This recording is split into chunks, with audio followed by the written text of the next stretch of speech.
Dicky అనే పేద పిల్లాడితో ఈ సినిమా కథ మొదలవుతుంది. అతను ఆ సిటీలోనే టాప్ స్కూల్స్లో ఒకదానిలో చదువుతూ ఉంటాడు. డిక్కీ ఫాదర్ టీ కన్స్ట్రక్షన్ వర్కర్గా పనిచేస్తూ ఉంటాడు. అతను సంపాదించే డబ్బు అంతా కూడా డిక్కీ ప్రైవేట్ స్కూల్ ఫీజులకే ఖర్చు చేస్తూ ఉంటాడు. డిక్కీ టీచర్ మిస్ యువాన్ డిక్కీపై కొంచెం ఎక్కువ కేర్ తీసుకుంటూ ఉంటుంది. డిక్కీ ఎప్పుడు కూడా మురికి బట్టలతో క్లాస్కి రావడం చూసి మిస్ యువాన్ బాధపడుతూ ఉంటుంది. ఆమె దీని గురించి డిక్కీ ఫాదర్తో మాట్లాడడానికి ట్రై చేస్తుంది. అయితే డిక్కీ తన ఫాదర్ ఎప్పుడూ పనిలో చాలా బిజీగా ఉంటాడని చెప్తాడు. డిక్కీ చిన్నతనంలోనే అతని తల్లి చనిపోయింది. కాబట్టి అతను ఎక్కువ సమయం ఒంటరిగానే గడిపేవాడు. ఇక క్లాస్ టైంలో స్టూడెంట్స్ అందరినీ పెద్దయ్యాక మీరు ఏమవ్వాలనుకుంటున్నారని టీచర్ అడిగినప్పుడు డిక్కీ తాను నిజాయితీగా కష్టపడి పనిచేసేవాడిగా మారతానని చెప్తాడు. డిక్కీ అలా మాట్లాడుతుండగా అతని టీచర్ మిస్టర్ చౌ అనుకోకుండా తన పెన్ను జారవిడుస్తాడు. అది చూసిన డిక్కీ ఆ కింద పడ్డ పెన్ తీసి మిస్టర్ చౌకి అందిస్తాడు. అయితే ఇక్కడ మిస్టర్ చౌ ఊహించని విధంగా డిక్కీతో ఆ పెన్ను మళ్లీ నేలపైనే పడవేయమని చెప్తాడు. డిక్కీ ఇక ఆ పెన్ను మళ్లీ నేలపైనే ఉంచిన తరువాత మిస్టర్ చౌ దానిని ఓ గుడ్డను యూజ్ చేసి ఆ పెన్ను తీసుకుంటాడు. ఎందుకంటే పేదవాడైన మరియు మురికిగా ఉన్న డిక్కీ ఆ పెన్ను ముట్టుకున్నందుకు అతనికి అసహ్యం వేసింది. తరువాత ఇక లంచ్ టైంలో జానీ అనే రిచ్ క్లాస్మెంట్ తన కొత్త బొమ్మ CJ1 అనే రోబోట్ డాగ్ను చూపిస్తాడు. ఆ సమయంలో డిక్కీ తన క్లాస్కి చెందిన మ్యాగీ అనే అమ్మాయిని గమనిస్తాడు. ఆమె ఇతర పిల్లల కంటే చాలా పెద్దదిగా ఉంటుంది. దానితో ఇతర అబ్బాయిలు ఆమెను ఎగతాళి చేస్తుండగా డిక్కీ జోక్యం చేసుకుని ఆమెను ఒంటరిగా వదిలేయమని చెబుతాడు. అయితే వాళ్లు అతన్ని అసలు పట్టించుకోకుండా వెళ్ళిపోతారు. తరువాత జిమ్ క్లాసులో డిక్కీ షూస్ సరిగ్గా లేనందువల్ల అతన్ని ఏ స్పోర్ట్స్లోనూ పార్టిసిపేట్ చేయనివ్వరు. క్లాస్ స్టార్ట్ అయిన కొన్ని నిమిషాల తర్వాత మ్యాగీ అతనితో కలిసి కూర్చోవడానికే తన షూస్ మర్చిపోయినట్లు నటించినట్లు చెప్తుంది. అతని షూస్ మరీ ఇంత పాతవా అని ఆమె అడుగుతుంది. దానికి అతని తండ్రి వాటిని చెత్తబుట్టలో కనుగొన్నప్పటి నుండి అవి పాతవని అతను ఒప్పుకుంటాడు. డిక్కీ తన తండ్రిని అభిమానించి అతని పట్ల సిగ్గుపడకపోయినా తనకు ఇష్టమైన క్రీడలలో పాల్గొనడానికి వీలుగా కొత్త స్నీకర్లను కోరుకుంటాడు. కన్స్ట్రక్షన్ ఫీల్డ్లో టీ అలసటతో ఇబ్బందిపడుతూ ఉంటాడు. సో టీ యొక్క బాస్ అతన్ని జాబ్లో నుండి తీసేయాలని డిసైడ్ అవుతాడు. కానీ టీ మాత్రం తన కొడుకు కోసం తాను ఫ్యాన్ కొనివ్వాలని చెప్తూ తనని జాబ్లో నుండి తీసివేయొద్దని రిక్వెస్ట్ చేస్తాడు. ఎందుకంటే రాత్రిపూట వేడి కారణంగా డిక్కీ అసలు నిద్రపోలేకపోతూ ఉన్నాడు. నీ కొడుకును ప్రైవేట్ స్కూల్కే పంపాలని ఎందుకు పట్టుబడుతున్నావ్ అని టీని తన బాస్ అడిగినప్పుడు తన కొడుకు తనలా కష్టపడకుండా లైఫ్లో గొప్పగా జీవించాలని తాను కోరుకుంటున్నానని టీ అంటాడు. ఇవి అన్ని విన్న తరువాత టీ బాస్ అతన్ని జాబ్లో ఉండనిస్తాడు. ఆ రాత్రి టీ తన బైక్కు ఫ్యాన్ కట్టుకుని ఇంటికి వస్తాడు. వారు సగం కూల్చివేసిన పాడుబడిన ఇంట్లో నివసిస్తూ ఉంటారు. ఫ్యాన్ పనిచేయడం ఆగిపోయే వరకు డిక్కీ దాన్ని చూసి చాలా సంతోషిస్తాడు. కాని అది కాసేపటికే ఆగిపోగానే తన తండ్రి దానిని చెత్తబుట్టలో నుండి తీసుకొచ్చాడని అతను అనుమానిస్తాడు. కాని టీ మాత్రం ఆ ఫ్యాన్ కోసం కొంచెం ఎక్కువ డబ్బే ఖర్చు పెట్టానని పట్టుబడతాడు. ఇక చివరికి డిక్కీ గాలికోసం విసన కర్రను ఉపయోగించాల్సి వస్తుంది. తరువాత రాత్రి భోజనం చేసేటప్పుడు టీ తన కొడుకు తినేందుకు ఆపిల్ యొక్క కుళ్ళిన భాగాలను కోసిస్తాడు. డిక్కీ కూడా దానిని తింటాడు. ఇక అప్పుడే డిక్కీ తనకు కొత్త స్నీకర్స్ కొనివ్వమని అడుగుతాడు. టీ కూడా అతనికి కొత్త స్నీకర్స్ కొనిస్తానని చెప్పి మాట ఇస్తాడు. ఇక పడుకునే ముందు ఇంటి చుట్టూ ఉండే బొద్దింకలను వేటాడే ఆట ఆడతారు. తరువాత మరుసటి రోజు ఉదయం వారు ఎలక్ట్రానిక్ స్టోర్ కిటికీ గుండా టీవీ చూస్తారు. ఇప్పుడు టీ ఆ టీవీలో వార్తలు చూస్తూ ఉండగా డిక్కీ దొంగచాటుగా ఒక బొమ్మల షాప్లోకి వెళ్లి జానీ దగ్గర ఉండే CJ1 లాంటి బొమ్మను చూస్తాడు. అతను తన తండ్రిని దానిని కొనివ్వమని, ఇంకెప్పుడు ఏమీ కొనివ్వమని అడగనంటూ రిక్వెస్ట్ చేస్తాడు. కాని టీ దగ్గర డబ్బు లేదు మరియు దానిని అతను తిరిగా అక్కడే పెట్టమని చెప్తాడు. కాని డిక్కీ అందుకు ఒప్పుకోడు. దానితో టీ అతన్ని చెంపపై కొడతాడు.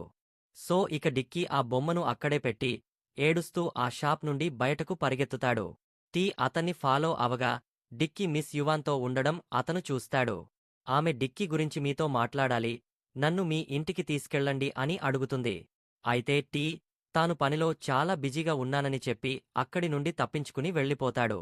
ఇక ఆ రాత్రి టీ ఒక చెత్తబుట్ట దగ్గరకు వెళ్లి డిక్కీ కోసం ఏవైనా మంచి స్నీకర్స్ దొరుకుతాయేమో అని చూస్తాడు. మొత్తానికి అతనికి కాస్త మంచిగా ఉన్న ఒక జత స్నీకర్స్ దొరుకుతాయి. అతనికి ఒక టీవీ కూడా దొరుకుతుంది. ఇక అతను అది పనిచేస్తుందో లేదో చూడటానికి ట్రై చేస్తాడు. అప్పుడే అకస్మాత్తుగా ఒక ఫ్లయింగ్ సాసర్ అతనిపై నుండి ఎగిరిపోతూ ఒక వింత ఆకుపచ్చ బొమ్మను విసిరివేస్తుంది. దాన్ని ఇంటికి తీసుకెళ్లి డిక్కీకి అది CJ-1 కన్నా చాలా గొప్పది మరియు విలువైనదని చెప్పి ఇస్తాడు. అయితే డిక్కీ ఆ మెత్తని ఆకుపచ్చ బాల్ను చూసి అప్సెట్ అవుతాడు. కాని దానిని అతను తన స్కూల్కైతే తీసుకువెళతాడు. అప్పుడు జానీ ఆ బొమ్మను చూసి ఎగతాళి చేస్తూ డిక్కీ వాళ్ళ నాన్న దాన్ని కూడా బహుశా చెత్తబుట్టలో నుండే తీసుకొచ్చి ఉంటాడని అంటాడు. ఇప్పుడు డిక్కీ తన ఫాదర్ గురించి ఇంకొక్క మాట మాట్లాడినా ఒప్పుకోను అంటూ ముందుకు వస్తాడు. ఇక అప్పుడే జానీ విజిల్ వేస్తాడు. దానితో డ్రాగన్ అనే లావుపాటి స్టూడెంట్ అక్కడ ప్రత్యక్షమవుతాడు. అతను డిక్కీని పట్టుకుని పక్కకు విసిరి పడేస్తాడు. ఆ రాత్రి డిక్కీ గొడవపడి తన యూనిఫామ్ను పాడు చేసుకున్నందుకు అతని తండ్రి అతన్ని తిడతాడు. దానికి డిక్కీ కొందరు స్టూడెంట్స్ తన ఈ చెత్త బొమ్మను చూసి ఎగతాళి చేశారని అంటూ ఏం జరిగిందో చెప్తూ ఉండగా సడన్గా ఆ బొమ్మ యాక్టివేట్ అవుతుంది. బ్లాక్ హూల్ లాంటిది ఓపెన్ చేస్తుంది. అలాగే కదలడం స్టార్ట్ అవుతుంది. దానితో డిక్కీ భయపడి దానిని పారవేస్తాడు. ఇంటి చుట్టూ దెయ్యాలను చూడటం స్టార్ట్ చేస్తాడు. అయితే టీ మాత్రం ఇవి అన్నీ ఏం పట్టించుకోకుండా డిక్కీ యూనిఫామ్ను రిపేర్ చేస్తూ ఉంటాడు. ఇప్పుడు మంచం పక్కన ఉన్న అల్మారా ఒక్కసారిగా తెరుచుకుని లోపల ఏదో కదులుతున్నట్లు అతనికి కనిపిస్తుంది. అది చూసి డిక్కీ ఒక్కసారిగా గట్టిగా అరుస్తాడు. అప్పటికే డిక్కీ యూనిఫార్మ్ను పాడు చేసుకుని వచ్చాడన్న కోపంలో ఉన్న టీ ఇప్పుడు అతని ఈ అరుపులకు విసుగు చెంది అతనికి పనిష్మెంట్గా ఓ రూంలో పడేస్తాడు. దానితో డిక్కీ భయపడి తనని కాపాడమంటూ ప్రార్థిస్తాడు. అప్పుడే ఆకుపచ్చ బంతి మెరుస్తూ ఒక ఆప్టికల్ ఇల్యూషన్ను క్రియేట్ చేసి డిక్కీని ఒక వింత లోకానికి తీసుకువెళుతుంది. అక్కడ క్యాబేజీ తలగలిగిన ఓ జీవి ఏదో పగిలిపోయిన వస్తువును తన తలపై ఉన్న యాంటీనాతో ఫిక్స్ చేస్తూ ఉండడం చూస్తాడు. ఇక ఆ జీవి శక్తి మొత్తం పోయినప్పుడు ఆ జీవి ఇక ఒక జీవచ్ఛవం లేని సాధారణ బొమ్మగా మారిపోతుంది. అయితే పోయిన శక్తి మళ్లీ తిరిగి వస్తే ఆ జీవి మళ్లీ ప్రాణం పోసుకుంటుంది. డిక్కీ ఇదంతా చూసిన తరువాత ఆకుపచ్చ బంతి చిన్న గ్రహాంతరవాసిగా మారడం డిక్కీ చూస్తాడు. ఇక అప్పుడే టీ ఆ గది తలుపులు తెరుస్తాడు. ఇది గమనించిన డిక్కీ వెంటనే ఆ జీవిని దాచిపెడతాడు. టీ పనిలో ఉన్నప్పుడు డిక్కీ గ్రహాంతరవాసిని పరిశోధించి అది అంతరిక్ష కుక్క అయివుంటుందని అనుకుంటాడు. దానికతను CJ-7 అని పేరు పెడతాడు. ఇక వాళ్ళిద్దరూ రాత్రంతా ఆడుతూ డాన్స్ చేస్తూ గడిపేస్తారు. CJ-7 తన శక్తులను ఉపయోగించి కుళ్ళిన ఆపిల్ను మంచి ఫ్రెష్ ఆపిల్గా మార్చేస్తుంది. దీనితో డిక్కీకి CJ-7 ఒక మాయాశక్తులు ఉన్న ఓ గ్రహాంతర కుక్క అని ఫిక్స్ అయిపోతాడు. మరుసటి రోజు డిక్కీ CJ-7ను భుజంపై వేసుకుని స్కూల్కి వెళ్తాడు. దారిలో అతను CJ-7 పవర్స్ను టెస్ట్ చేయడానికి ఓ టెస్ట్ పెట్టాలని అనుకుంటాడు. CJ-7ను పక్కనే ఉన్న అత్యంత నీచమైన కుక్కను ఓడించమని చెప్తాడు. CJ-7 ఆ కుక్కను ఓడించి గెలుస్తుంది. దీంతో ఇక డిక్కీ గర్వంగా స్కూల్కి వెళ్ళిపోతాడు. తరువాత స్కూల్ బాత్రూంలో రాబోయే పరీక్షలో ఫస్ట్ క్లాస్ మార్క్స్ తెచ్చుకునేందుకు తనకి సహాయం చేయమని డిక్కీ CJ-7ని అడుగుతాడు. CJ-7 ఇక తన పని ప్రారంభించి ఒక జత హైటెక్ గ్లాసెస్ను తయారు చేస్తుంది. ఇక ఎగ్జామ్ టైంలో ఆ అద్దాల నుండి చిన్న రోబోలు బయటకు వస్తాయి. అవి డిక్కీ క్లాస్మేట్స్ ఆన్సర్ షీట్స్ను స్కాన్ చేస్తాయి. జానీ ఆ చిన్న రోబోట్స్ను గమనించి వాటిని పట్టుకోవడానికి ట్రై చేస్తాడు. అయితే ఆ ప్రయత్నంలో అతను అనుకోకుండా టీచర్ను కొడతాడు. మరో క్లాస్మేట్ ఫ్యానీ కూడా అలానే చేయడానికి ట్రై చేస్తూ క్లాస్లో గందరగోళాన్ని క్రియేట్ చేస్తుంది. ఇక వెంటనే ఆ ఎగ్జామ్ రిజల్ట్ కూడా వచ్చేస్తాయి. మొదటిసారిగా డిక్కీకి ఆ ఎగ్జామ్లో ఏ వస్తుంది. దానితో డిక్కీ ఇక ఆనందంతో సంబరాలు చేసుకుంటున్నప్పుడు టీచర్ తన అద్దాలను చూపించమని అడుగుతాడు. దానితో డిక్కీ వాటిని అతని మీదకు విసిరేస్తాడు. అప్పుడే అవి అతని చేతుల్లో పేలిపోతాయి. తరువాత డిక్కీ మళ్లీ CJ-7ని కలిసి నెక్స్ట్ జిమ్ క్లాస్ ఉంది, అందులోకి ఎంటర్ అవ్వాలి అంటే నాకు ఒక జత సూపర్ స్నీకర్లు అవసరమని చెబుతాడు. కొన్ని సెకండ్స్లోనే CJ-7 డిక్కీ అడిగిన సూపర్ స్నీకర్స్ను రెడీ చేస్తుంది. ఇప్పుడు జంపింగ్ క్లాస్లో టీచర్ తన జంపింగ్లో తన రికార్డ్స్ అన్నింటినీ చూపించి ఆ రికార్డ్స్ను ఇప్పటివరకు ఎవరూ బ్రేక్ చేయలేకపోయారు అని చెప్తాడు. అయితే డిక్కీ చాలా ఈజీగా జంప్ చేసి ఆ రికార్డ్ను బ్రేక్ చేస్తాడు. ఇక అనుమానంతో ఆ టీచర్ బార్ని కిందకి దించి డిక్కీని మళ్లీ జంప్ చేయమని అడుగుతాడు. డిక్కీ ఆ ఛాలెంజ్ను యాక్సెప్ట్ చేస్తాడు. అయితే ఈసారి అతని స్నీకర్లు అతన్ని మరింత ఎత్తుకు దూకేలా చేస్తాయి.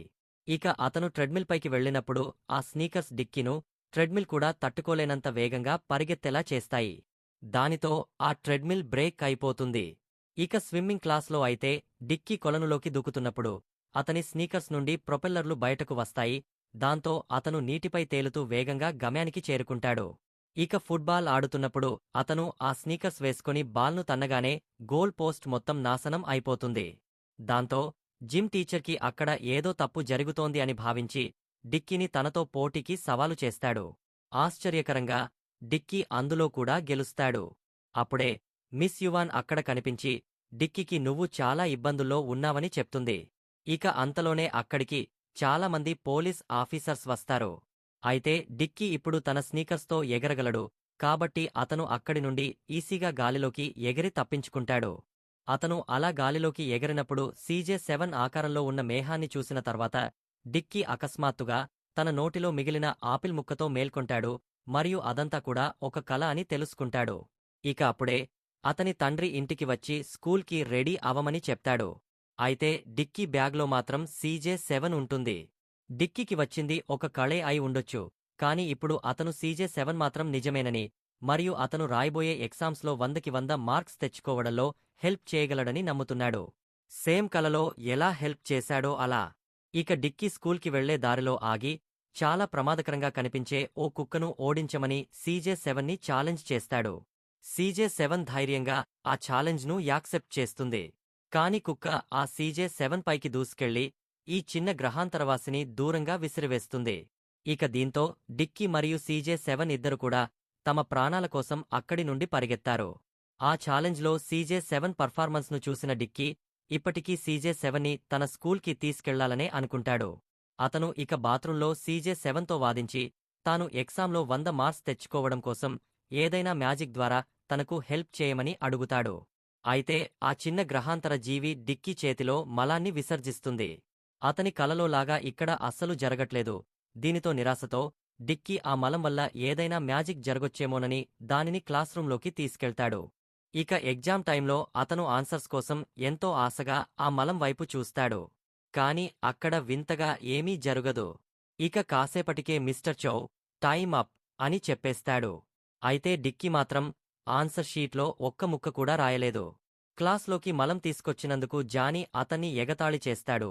అలాగే ఆ మలాన్ని డిక్కీ ముఖానికి అంటుకునేలా చేస్తాడు. ఇక అవమానం మరియు కోపంతో ఊగిపోయిన డిక్కీ CJ7 తనని మోసం చేశాడంటూ దాని తలను టాయిలెట్లో ముంచెత్తుతాడు. అతను మళ్లీ CJ7ను తనకు మ్యాజిక్ స్నీకర్స్ ఇవ్వమని ఆర్డర్ వేస్తాడు. కాని అది ఈసారి బదులుగా వెనుక నుండి పెద్ద పూప్ బ్లాస్ట్ను వదులుతుంది. జిమ్ క్లాసులో టీచర్ డిక్కీ నుండి దుర్వాసన చాలా ఎక్కువగా వస్తుందని అతనితో హోస్ట్ చేయించాడు. ఇక దానితో డిక్కీ తనని క్షమించమని నటిస్తూ మళ్లీ CJ7 కోసం వెతుకుతాడు. ఎక్కడ దాక్కుని ఉన్నా బయటకు రమ్మని అడుగుతాడు. ఇక డిక్కీ క్షమాపణ నాటకాన్ని నమ్మిన CJ7 డిక్కీ ముందుకు వస్తుంది. అయితే డిక్కీ దాన్ని పట్టుకుని ఓ చెత్తబుట్టలో పడేసి వెళ్ళిపోతాడు. కాని వెంటనే అతని తన తప్పును తెలుసుకుని వెనక్కి ఆ చెత్తబుట్ట దగ్గరికి పరిగెడతాడు. అయితే దురదృష్టవశాత్తు అప్పటికే చెత్త ట్రక్కు దాన్ని తీసుకెళ్లిపోయి ఉంటుంది. దాంతో డిక్కీ అరుస్తూ దాని వెంట పరిగెడతాడు. కాని అతను దాన్ని చేరుకోలేకపోతాడు. ఇక ఆ రోజు సాయంత్రం అతను తన తండ్రికి ఆ బొమ్మ పోగొట్టుకున్నానని చెప్తాడు. ఏం చేయాలో తెలియక అతను ఏడవడం స్టార్ట్ చేస్తాడు. అయితే అప్పుడే ఇంట్లో ఒక వింత జీవి కనిపించిందని టీ చెప్తాడు. అది డిక్కీ కోసం ఎదురు చూస్తోందని కూడా చెప్తాడు. ఇప్పుడు డిక్కీ CJ7ని చూసినప్పుడు ఆ గ్రహాంతరవాసి అతని చేతుల్లోకి ఎగిరి దూకుతాడు. తనని అలా విడిచిపెట్టినందుకు CJ7కి డిక్కీపై ఎటువంటి కోపమూ లేదు. టీకి ఈ CJ7 ఇంట్రెస్టింగ్గా అనిపించి దానిని చెక్ చేయడం స్టార్ట్ చేస్తాడు. అతను డిక్కీకి అది కేవలం ఒక కదిలే బొమ్మ అని నిరూపించడానికి అతను CJ7ను ఇనుప ప్లేట్తో చితకబాదుతాడు. అయినప్పటికీ ఆ గ్రహాంతరవాసికి ఏమీ కాదు. అది చాలా క్షేమంగా ఉంటుంది. సో టీ ఇక దానిని నాశనం చేసేయాలని డిసైడ్ అయిపోయి కంటిన్యూయస్గా ట్రై చేస్తూనే ఉంటాడు. కాని డిక్కీ ఇక చాలని అతన్ని ఆపమని రిక్వెస్ట్ చేస్తాడు. ఇక ఆ రాత్రి డిక్కీ ఉక్కపోతలో నిద్రపోవడానికి చాలా ఇబ్బంది పడుతూ ఉంటాడు. ఇది గమనించిన CJ7 తన మ్యాజిక్ యాంటెన్నాను ఉపయోగించి ఫ్యాన్ను రిపేర్ చేస్తుంది. అయితే తర్వాత అది అలసటతో కుప్పకూలిపోతుంది. ఇక మార్నింగ్ ఫ్యాన్ పనిచేస్తుండడం చూసి టీ ఆశ్చర్యపోతాడు. ఇక అప్పుడే డిక్కీ అతనికి తన ఎగ్జామ్ రిజల్ట్ను చూపిస్తాడు. అందులో అతనికి ఏ గ్రేడ్ వచ్చి ఉండడంతో టీ గర్వంతో ఉబ్బితబ్బిబ్బయ్యాడు. స్కూల్లో డిక్కీ తన భుజాలపై CJ7ను ఉంచుకుని నడుస్తూ ఉంటాడు. క్లాస్ రూంలో తనని ఎప్పుడూ బెదిరిస్తూ ఇబ్బంది పెట్టే ఓ గుంపు డిక్కీని గమనిస్తారు. ఇది గమనించిన CJ7 వెంటనే డిక్కీ బ్యాక్ప్యాక్లోకి వెళ్లి దాక్కుంటుంది. సో జానీ, ఏం దాస్తున్నావో చెప్పమంటూ డిక్కీని అడుగుతాడు, కాని డిక్కీంతన్ని పట్టించుకోడు. దానితో ఇక జానీ డిక్కీ బ్యాక్ప్యాక్ని దొంగలించి CJ7ని బంధిస్తాడు. ఆ గ్రహాంతర జీవి అతని నుంచి తప్పించుకున్నప్పటికీ జానీ మళ్లీ దాన్ని పట్టుకుని కొన్ని ఎక్విప్మెంట్స్ను యూజ్ చేసి CJ7ను ముక్కలుగా విడదీయడానికి ట్రై చేస్తాడు. కాని ఆ ప్లాన్ అసలు ఏమీ పనిచేయదు. డిక్కీ తప్పించుకుని జానీపైకి దూకి CJ7కి వాళ్ల నుండి తప్పించుకునే ఛాన్స్ ఇస్తాడు. ఇప్పుడు డిక్కీ కోపంతో జానీని గుద్దబోతుండగా వెంటనే లావుపాటి డ్రాగన్ అక్కడ ప్రత్యక్షమై అతని చేతిని పట్టుకుంటాడు. ఇక అతను డిక్కీని కొట్టబోయేలోపు మ్యాగీ సీన్లోకి ఎంటర్ అవుతుంది. ఆమె డ్రాగన్ను సులభంగా చాలా దూరంగా విసిరివేస్తుంది. అయినప్పటికీ అతను మళ్లీ దాడి చేసినప్పుడు ఆమె అతన్ని ఒకే ఒక దెబ్బతో ఓడిస్తుంది. ఇప్పుడు డిక్కీ తనని కాపాడినందుకు మ్యాగీకి థాంక్స్ చెప్తాడు. తరువాత మిస్టర్ చౌ కనిపించిన విద్యార్థులందరినీ నిలబెడతాడు. వారు అలా యార్డ్లో ఉన్నప్పుడు CJ7 దొంగచాటుగా వచ్చి డిక్కీని కోగలించుకుంది. ఇప్పుడు డిక్కీ CJ7 చేయగల ట్రిక్ను గర్వంగా తన క్లాస్మేట్స్కు చూపిస్తాడు. అతను CJ7ని కూర్చుని కొన్ని ఫన్నీ ఎక్స్ప్రెషన్స్ ఇవ్వమని చెప్తాడు. కాని వెంటనే CJ7 కూలిపోయి విచ్ఛిన్నం కావడం ప్రారంభిస్తుంది. మరోవైపు పనిలో టీ తన కొలీగ్స్కి డిక్కీ ఎగ్జామ్లో ఏ గ్రేడ్ తెచ్చుకున్నాడని చెప్తూ అందరికీ గర్వంగా ఆ పేపర్ను చూపిస్తాడు. కాని అతని బాస్ ఆ పేపరు బాగా చెక్ చేసి డిక్కీ నిజానికి 0ని ఏ గ్రేడ్గా మార్చి నిన్ను మోసం చేశాడని చెప్తాడు. ఇక మరుసటి రోజు ఉదయం టీ ఈ ఫోర్జరీ గురించి డిక్కీని అడుగుతాడు. డిక్కీ కూడా తన తప్పును ఒప్పుకుంటాడు. ఇప్పుడు టీ CJ7ను తీసుకెళ్లి నిజంగా ఈసారి ఎగ్జామ్లో 60% కంటే ఎక్కువ స్కోర్ చేసిన తర్వాతే డిక్కీకి CJ7ను తిరిగి ఇస్తానని చెప్తాడు. ఇక ఆ రోజు డిక్కీకి మరో ఎగ్జామ్ ఉంటుంది. ఈసారి డిక్కీ నిజాయితీగా ఎగ్జామ్లో మంచి మార్క్స్ తెచ్చుకోవాలని డిసైడ్ అవుతాడు. మరోవైపు టీ ఒక పొడవైన కన్స్ట్రక్షన్ ప్లేస్లో వర్క్ చేస్తూ ఉన్నాడు. అయితే అకస్మాత్తుగా ఉన్నట్లుండి ఒక భారీ మెటల్ సిలిండర్ పడిపోతుంది. దాని తాడు టీ కాళ్ల చుట్టూ చిక్కుకుంటుంది. అతను ఆ కన్స్ట్రక్షన్ నుండి బయటకు వచ్చి అలాగే ఉండడానికి ప్రయత్నిస్తున్నాడు. అది చూసిన అతని కొలీగ్స్ హెల్ప్ చేయడానికి అక్కడికి పరిగెడతారు. కాని అతను పట్టుకున్న టార్ప్ చిరిగిపోతుంది మరియు టీ కింద పడిపోతాడు. స్కూల్లో డిక్కీ తన పరీక్ష రిజల్ట్స్లో అనుకున్నట్లుగా మంచి మార్క్స్ రావడంతో చాలా హ్యాపీగా ఉంటాడు. కాని అప్పుడే మిస్ యువాన్ అక్కడికి వచ్చి అతన్ని ఆస్పత్రికి తీసుకువెళుతుంది. అక్కడ ఆమెకు టీ చనిపోయాడన్న చెడు వార్త తెలుస్తుంది. అది విన్న ఆమె బాధపడుతూ డిక్కీని ఇంటికి తీసుకువచ్చి అతనికి ఈ విషయం తెలిస్తే తట్టుకోలేడని భావించి డిక్కీని ప్రశాంతంగా నిద్రపొమ్మని తన నాన్న కాసేపట్లో తిరిగి ఇంటికి వస్తాడని చెప్తుంది.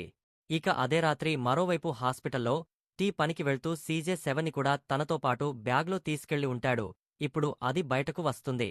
అది టీ చనిపోయి ఉండడం చూస్తుంది. అతన్ని బ్రతికించడానికి ట్రై చేస్తుంది.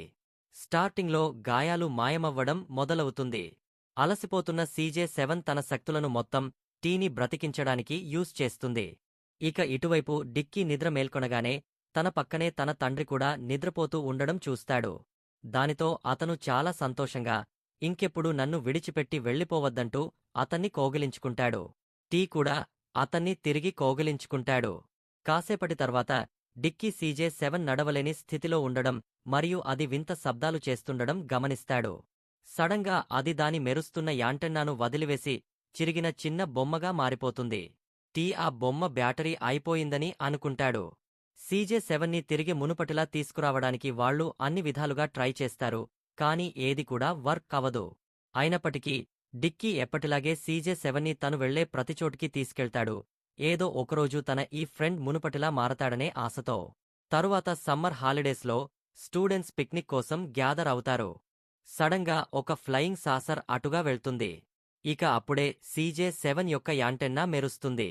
అలాగే అప్పుడే CJ7 లాంటి వందలాది మంది గ్రహాంతరవాసులు వచ్చి అతని వైపు పరిగెడతారు. ఇప్పుడు ఈ CJ7 ఫ్రెండ్స్ వచ్చాక అతను మళ్లీ మునుపటిలా మారగలడా? ఇది మన ఊహకే వదిలేస్తూ సినిమా ఇక్కడితో ఎండ్ అవుతుంది.